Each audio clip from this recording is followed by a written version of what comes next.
Hello everyone, welcome to our podcast for today. Today we're going to be talking about the Nikkeijin. So I hope you are all excited to learn more about why there are so many Brazilian Japanese or Nikkeijin in Japan today. It was a complicated situation. It was because my husband was robbed and the robber took money that did not belong to us. We tried everything so that my husband would not have to come here, but coming to Japan was the best way we could pay our debts. This is Vera's story. From the article, Stories of Nikkeijin Seeking Better Opportunities, the Motivation of Brazilian Immigrants in Japan. Vera and her family immigrated to Japan when she was 42. She grew up speaking Japanese, but also grew up in Brazil, and considers herself both Japanese and Brazilian. She was a second-generation Japanese Brazilian, also known as Nisei. For Vera, when asked if she had regrets about coming to Japan, she stated, quote, "No. Rather, I thank Japan for all I have received here and for where my children are today. They got everything they wanted. They do not want to go back to Brazil at all. By all means, my son got married to a Japanese lady, and this is very gratifying to me. Especially my daughter. She graduated from a Japanese college, and now she works in a very big multinational company. I am very happy for that." Close quote. Vera's story covers many similarities of other immigrant stories, but is also unique in her own light. Although Vera experienced many of the same highs and lows that come with moving to a new place and experiencing all of the new aspects of culture and lifestyle, there is also an aspect of missing home and feeling isolated. Vera, like many others, experienced the hardships of being an outsider in a country that often been viewed as homogeneous or closed off. Not all Nikkeijin had the same experiences as Vera. Some had very positive interactions, while others struggled significantly. So today we're going to talk about some of the unique situations that Nikkeijin face as being ethnically Brazilian and Japanese and returning to Japan and living in that homogeneous culture. At the same time, we're going to talk about maybe some suggestions that could be implemented to help the Nikkeijin feel more comfortable in Japan. In order to address these issues, the people of Japan and the Nikkeijin need to take time to interact with one another and share their culture freely, while also promoting to accept diversity in Japanese culture and immigration policies. According to Daniela de Carvalho in her book Migrant and Identity in Japan and Brazil, she stated that the name of the Nikkeijin traditionally came from the term degasegi and used to refer to Japanese laborers as they traveled from their homes to work and then later returned. In specific, I am going to talk about a group of Nikkeijin from one particular country, and that is those Japanese immigrants from Brazil who are returning back to Japan. Again, based off of Carvalho's book, she stated that many Japanese left Japan during the Meiji period in search of better opportunities, as the Japanese socio-economic situation was not great at the time. Many of the Japanese went to Brazil, as the Brazilian economy was booming. Many of these immigrants filled many plantation labor needs, and by 1940, there were 205,000 Japanese descendants in Brazil. Many Japanese maintained their traditions and lifestyles. Some intermarried with Brazilians. However, Carvalho introduced an interesting point. She stated, quote, "Many of these immigrants wanted to return home, but wanted more wealth. It wasn't their intention to stay in Brazil," close quote. However, fast forward a few decades, and in the later half of the 20th century, Japan's economy was now booming. But at the same time, they were facing a labor shortage. In order to address the labor shortage, the Japanese government began giving out work visas to those of Japanese descent. In other words, this meant that if an individual was a second or third generation descendant of a Japanese individual, then they could qualify for a work visa. However, this created an interesting phenomenon in Japan, as Japan was not used to having foreign immigrants in the state. As a result, this made Japan ripe for cultural clash among the immigrants and the Japanese population.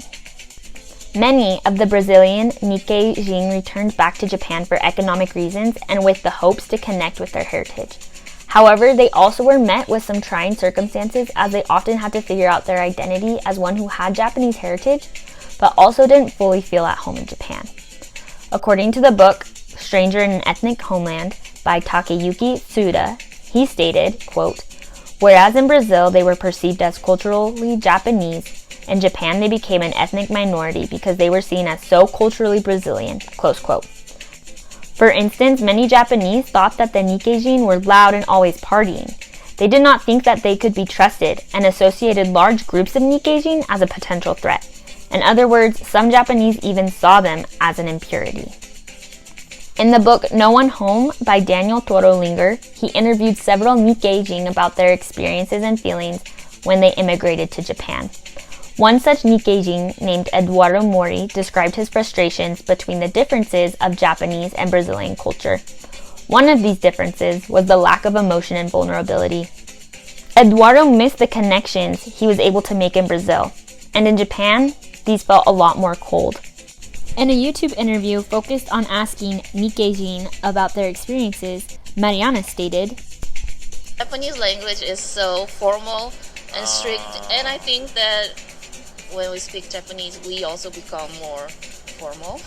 Many Nikkeijin face the hardships of attempting to navigate the differences between Japanese and Brazilian culture, and this can cause many frustrations when some of the rules or expectations between these cultures are not met by either group. One of the hardships and barriers that Nikkeijin continue to face is they are often viewed as foreigners or others instead of being viewed as Japanese. Stephanie N. Phillips described this difficulty as, quote, specifically, the Japanese government has created an immigration policy that both supports a perception of Japanese Brazilians as possessing a high level of Japaneseness and yet continues to view these immigrants as others or foreigners. As a result, Japanese immigration policy encourages Brazilian Nikkeijin to immigrate and meet Japan's need for foreign laborers.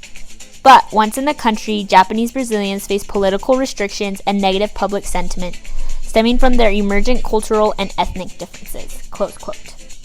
The Nikkeijin then face an interesting situation because they're often sought after and looked for by big companies who are looking for foreign labor.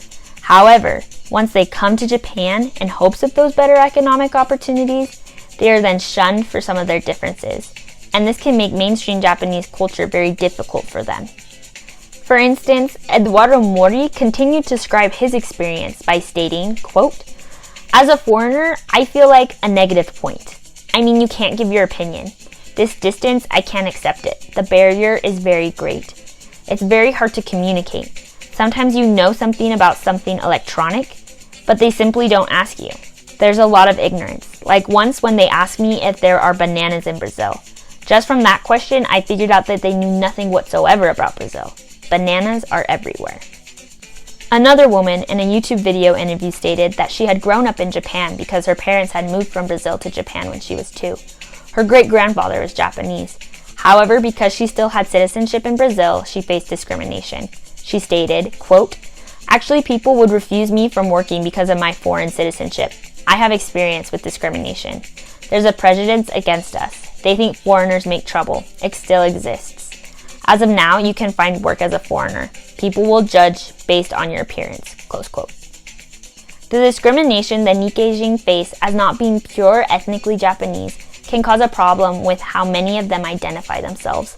Often there is the struggle between whether they are Brazilian or Japanese or both, and what this means about being accepted by the Japanese culture.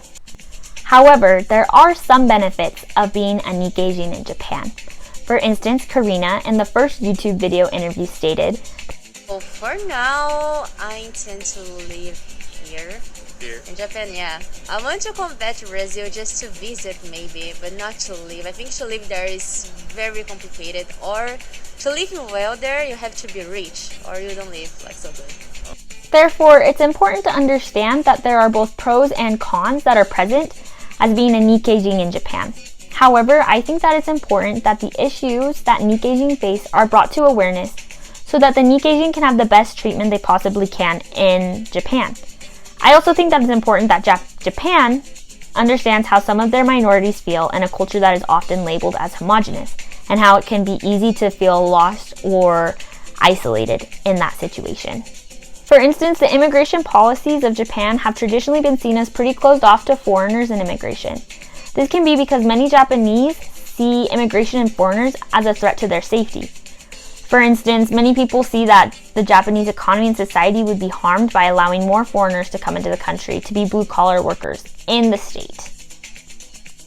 Some of my suggestions of what could happen in the future is that the Japanese and Nikkeijin could have more opportunities in public settings to get to know each other's cultures better and be able to better learn each other's languages, and to ensure that these experiences are positive. and helping to ensure that these experiences are positive. Both the Japanese and the Nikkeijin will be able to have more trust and faith in one another, and that will help the other groups so that they can understand each other, which will help that fear between the two dissipate. At the same time, I think it would be great for the immigration policy to lighten up a little more on foreigners so that there can be more cultural diversity within the state. And with this cultural diversity, the fear of foreigners might be able to disperse a little more as they become a little more familiar. I hope you guys were able to learn a lot about the Nikkeijin, where they came from, their experiences they're having here, and maybe some potential outlooks and aspects that we can do for the future. I really hope that through learning more about the Nikkeijin and their experiences that people can come together, understand the similarities of Nikkeijin culture along with Japanese culture and be able to build off of those similarities, along with be able to appreciate diversity and implement more diversity into Japan. Thank you all for listening to our podcast today about the Nikkeijin. We super appreciate it, and we hope you have a great day.